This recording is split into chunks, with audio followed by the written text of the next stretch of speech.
Okay, we're all going to get perhaps a little bit philosophical today. I want to consider the problem of omniscience, whether it's possible or whether it's impossible, and propose that omniscience is an impossible characteristic to possess. This would probably be a coffee video. This worth getting yourself a cup of coffee, because it's going to be perhaps a bit of a head scratcher at times. I know it is to me. Maybe even a loaded shotgun ready to blow your brains out if it all just gets a little bit too much. I hope that it doesn't get to that stage for anybody. I'll be feeling very guilty. I mentioned this in a video recently, talking about a discussion between Eric Hovind and Thunderfoot. I mentioned this argument. I got some interesting responses, and I felt it was worth fleshing out and making a video of its own, hence why we're here right now. So let me run this past you, see if you find it interesting and compelling, see if you find my case compelling or not. What I want to do is to outline the general arguments and then give you a specific example of why it's important. Or give you a specific example and then tell you why it's important when we're talking about religion, when we're talking about concepts of God. So that's kind of three things that we're going to do there. First, let me flesh out the basic argument. I mentioned before, when I mentioned it in the other video, that it's kind of like Donald Rumsfeld's position. He was widely pilloried for it at the time when he talked about this idea. He was talking, I think, about Iraq and about what he called known unknowns and unknown unknowns. And people said he was talking gobbledygook, gibberish, or jibbledygook. I think I just made that one up there. So I'm obviously talking jibbledygook right from the start. But aside from that, when he made these comments, people said that he was talking rubbish, really, and that I think he won some awards for talking rubbish. In actual fact, but actually he wasn't. There are these two categories, I think, of things that we don't know about, and they are entirely different. Known unknowns, I think, are the kind of things that we generally talk about, because if you're talking about things you don't know, usually by default they're going to be known unknowns, otherwise you wouldn't be talking about them. So I could talk about what's 50 foot beneath my feet right this minute. I don't know what it is. It's probably going to be rock or clay, chalk, could be sand, sandstone, who knows. But I know that there's something there. I know I can pinpoint that this is something that I don't know, but I know there's something to know. So that's a known unknown. And I think if you look from the perspective of a God could certainly potentially rule out known unknowns. He could certainly search his memory bank, search everything that he is aware of, and say, no, I know every aspect of everything here. There are no known unknowns. But the concept of an unknown unknown is entirely different. By definition, an unknown unknown is something that you cannot know, and you cannot know whether or not you know it. This is the very specific point about unknown unknowns. Is that you're so oblivious to them that you can't know them, because you don't even know that there's something to know. Now, we've got to be very clear here, because somebody could retort, well, maybe there aren't. To God, there aren't any unknown unknowns. In other words, the set of objects, unknown unknowns, is empty. So that a God could be omniscient.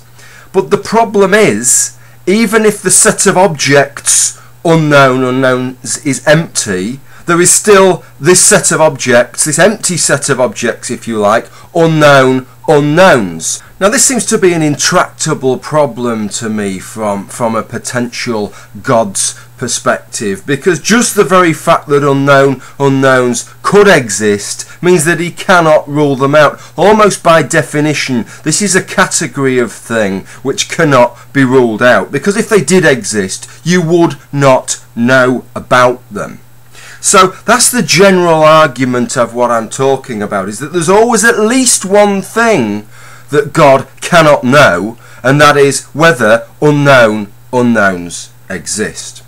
So look, I said I'd give a specific example, so let me flesh out the example that I gave the other day. Imagine God as Christians see him, this omniscient, omnipotent being, knows everything, can do everything. Clearly God could create whatever he wanted, so he could create a sub-God couldn't he? He could create a realm with a God within it that knew everything about that realm and could do anything within that realm, but would have no knowledge of what was outside. So that God within that realm would believe themselves to know everything. In fact, if it wasn't for unknown unknowns, they would be able to claim omniscience, wouldn't they? There might even be claims made within that realm of that entity being all-knowing. But we would know that that God, that sub-God, could not be truly omniscient because it wouldn't know about the God that had created it. Well, just as that's the case for that sub-God, so could be the case for the God of the Bible. That God of the Bible may be able to do anything within this realm and know everything about this realm, but it could have been created by an even bigger entity, by a God's God, if you like, that for whatever reasons doesn't want to make itself known to that God. As some Christians state that God, the God of the Bible, doesn't want to prove himself to us because that would deny us faith or whatever. Never sounds entirely convincing, that, but in just the same way perhaps this God's God would have reasons for entirely shrouding the origins of God from God. So God would think, well, everything that's within my sphere of understanding I know in every possible way. The only thing that I don't know are unknown unknowns.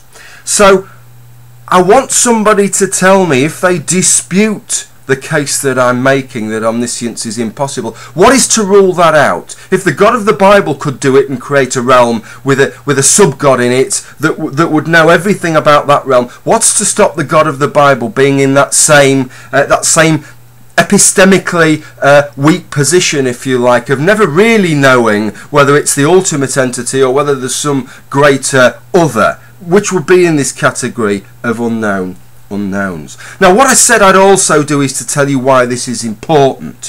Why is it important? Because, as I said earlier on, this unknown unknowns could be quite trivial. It could be that the only thing, literally the only thing a deity doesn't know is that there aren't any unknown unknowns. It could be that set of objects, unknown unknowns, is actually empty, and so it's only the actual set that it doesn't know about. It doesn't know the emptiness of that set of objects, if you like, that set of ideas or information. Well, the reason it isn't trivial is simply because if you don't know the status of that set, it might not be empty. And if you're claiming to be the moral lawgiver, generally the credentials of God that people claim allows him to issue divine commands, that allows what he says to be objective, is his omniscience, is the idea that there is absolutely nothing outside of his perception, nothing outside of his understanding. As soon as that is broken, as soon as that is breached, as soon as there is the potential for something that God does not know, then that all comes crashing to the ground. Even if you think that's worthy ground to rate somebody's commands as objective, which I have doubts with anyway, but if you do base it on that, if you ground it on that, that soon comes crashing to the ground unless you can absolutely and categorically postulate that what you're talking about is truly omniscient. And you can never do that on the grounds of these unknowns. Well, I'm interested in what anybody thinks about this. I think it's probably one that's worth going away and thinking about for maybe a few decades first. But obviously, if you're going to respond, you're probably better to respond a little bit quicker than that. Okay, well, I hope it's given you something to think about. And I hope there's not too many loaded shotguns going off at the end of this video. Thank you for watching, and bye for now.